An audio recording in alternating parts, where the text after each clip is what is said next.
మీ జాతకములో దరిద్రం, శని దోషాలు పోయి ఐశ్వర్యం రావాలా? అయితే రేపటి రోజును అసలు వదలకండి. రేపు మే 29 శుక్రవారం, పరమశివునికి అత్యంత ప్రీతిపాత్రమైన శుక్ర ప్రదోష వ్రతం. శుక్రవారం వచ్చే ప్రదోషానికి ఒక ప్రత్యేకమైన శక్తి ఉంది.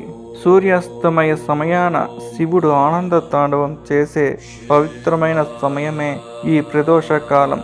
ఈ సమయంలో చేసే చిన్న పూజ అయినా సరే 100 రెట్ల ఫలితాన్ని ఇస్తుంది. శుక్రవారం శివశక్తులతో పాటు లక్ష్మీదేవి అనుగ్రహం కూడా లభించే రోజు.